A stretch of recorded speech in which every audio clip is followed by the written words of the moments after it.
Caríssimos irmãos e irmãs, nós estamos nos aproximando da festa da Ascensão do Senhor e de Pentecostes, chegando ao final do tempo da Páscoa. Ouvimos com clareza no Evangelho Jesus que fala da sua volta ao Pai e da promessa do Espírito Santo. Prova da sua morte, ressurreição e ascensão. Nessa palavra do Senhor, nós vemos que aquilo que ele prometeu se cumpriu. Ele voltou ao Pai e nós celebramos a sua volta ao Pai na Ascensão, que seria na próxima quinta-feira, 40 dias depois da Páscoa, mas no Brasil passa para o domingo. E é, portanto, nessa volta ao Pai que ele nos envia o Espírito Santo, enviou sobre os apóstolos reunidos com Maria no cenáculo o dom do seu Espírito, que ia iluminar a todos nós sobre a nossa realidade de pecado, a nossa chamada conversão e essa necessidade de crer em Jesus Cristo e ser anunciador dele. É a ação do Espírito Santo que faz a diferença. É o mesmo Espírito Santo que começou aqui a formar essa capela, essa pequena comunidade, que levou as pessoas, mesmo com as dificuldades, a vencer os obstáculos, e a formar aqui a comunidade, e atravessar esse tempo tão difícil também, que ainda não terminou, que é o tempo da pandemia, mas continuando, mesmo com as dores e os sofrimentos, de tantas situações difíceis, de nós não desanimarmos e sermos anunciadores de esperança e de confiança no Senhor. Não há dúvida, meus irmãos e irmãs, que é essa ação do Espírito Santo que faz essas maravilhas em nossa vida. Nos dá consciência que somos pecadores, nos dá força para crer em Jesus Cristo e, ao mesmo tempo, nos impulsiona para a missão evangelizadora. Nós ouvimos na leitura dos Atos dos Apóstolos Paulo e Silas, que foram presos e foram açoitados por serem anunciadores de Cristo. O pecado, o crime deles era serem cristãos. E ali, quando o carcereiro vê que a porta da prisão está aberta, quer se matar, e ali Paulo vai dizer, nós estamos aqui. Ele vai lá, é um lugar de ser escuro, né? Então leva tochas, e lá vê que eles estão lá ainda, traz para fora. Paulo anuncia justamente a Jesus Cristo, que ele se converte, né? Anuncia, acolhe Jesus Cristo, leva para sua casa, lava as feridas, dá seu jantar, é batizado, e então é alguém que, pelo testemunho de presos, testemunho de apóstolos que foram presos, se converte ao Senhor e acolhe a boa notícia e é cristão. Assim acontece com tantos outros nesse início da igreja. Os apóstolos saem pregando o Evangelho, anunciando Jesus Cristo, e nas mais variadas circunstâncias vão se convertendo. Então, meus irmãos e irmãs, duas coisas nós gostaríamos de deixar aqui, e uma terceira devido à festa de Nossa Senhora de Fátima que se aproxima.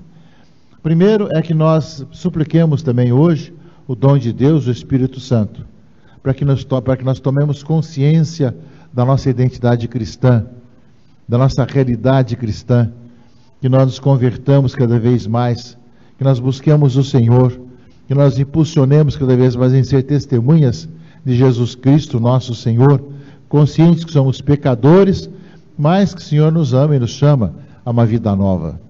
Portanto, essa súplica desse dom de Deus, o Espírito Santo, que faz toda a diferença em nossa vida.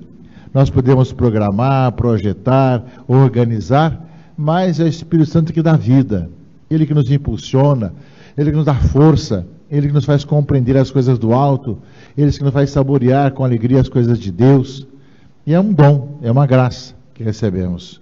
Portanto, nós somos chamados a pedir, Senhor, envia sobre nós, renova sobre nós o dom do Teu Espírito Santo, para que se renove a nossa vida, todo entusiasmo da vida cristã, no meio de tantas dores, sofrimentos, dificuldades, sejamos homens e mulheres de esperança e de confiança. Uma segunda coisa, meus irmãos e irmãs, é que nós possamos também encontrar meios de evangelizar. No caso de Paulo e Silas, eles evangelizaram com os cânticos, com a palavra dita ao carcereiro, enfim, com o testemunho diante da prisão, dos açoites, diante dessas várias situações.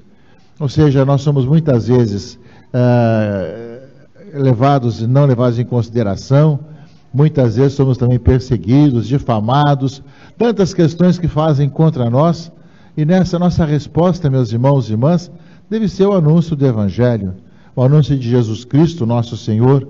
Os apóstolos nos dão esse sinal, esse exemplo, que nunca desanimaram com as perseguições, com as prisões, com as calúnias, com as dificuldades, com os obstáculos que cunham nos seus caminhos, com os apedrejamentos que tiveram, tantas situações que aconteceu. Pelo contrário, continuavam firmes no Senhor, nessa missão, e evangelizavam aqueles seus algozes. E aqueles algozes com o coração um pouco aberto acabavam sendo evangelizados. Nem todos, mas aqueles que acolhiam passavam a viver a vida cristã. Ou seja, uma segunda coisa, meus irmãos e irmãs, é também iluminados pelo mesmo Espírito Santo, que nós saibamos encontrar os meios alternativos de evangelização.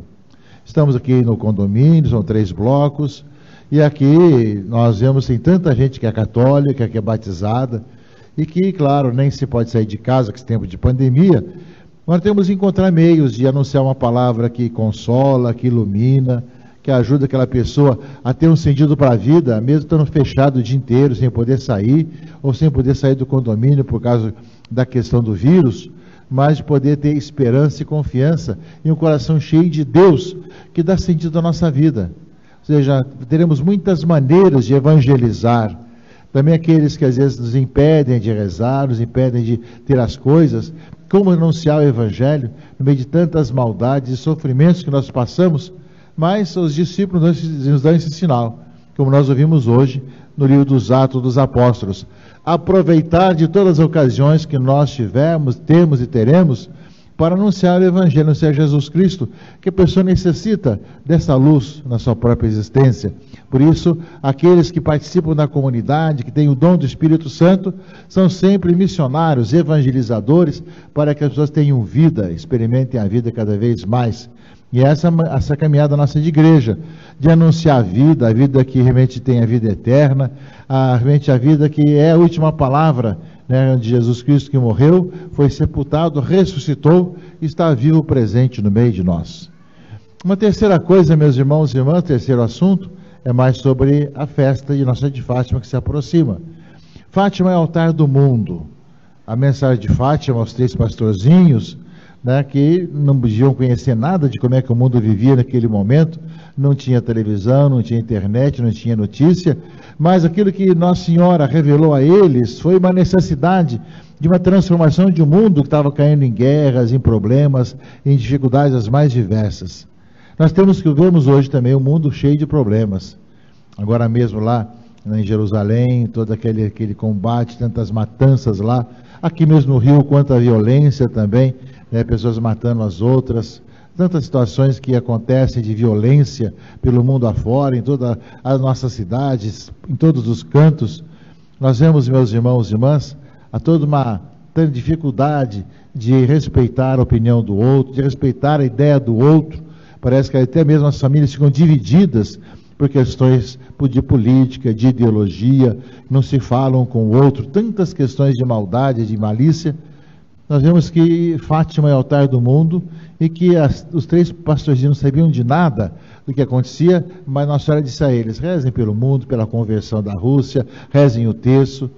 Nós somos chamados, meus irmãos e irmãs, a também olhar para Fátima e ver também essa situação do mundo inteiro, começando pela nossa própria situação da nossa cidade e nossa própria vida também, para que nós também peçamos, através da intercessão de Maria, que em Fátima assim se revelou como aquela que pede pelo mundo inteiro, né, para que também nós possamos ver dias melhores, nós possamos sonhar com tempos melhores, possamos sonhar e realizar tempos melhores, tempos onde o ir e vir seja livre, onde as pessoas tenham dignidade e sejam respeitados, onde as pessoas tenham o seu trabalho, o seu alimento de cada dia, onde vamos unidos e sem rancor, sem ódio, sem maldade uns com os outros, mas na fraternidade.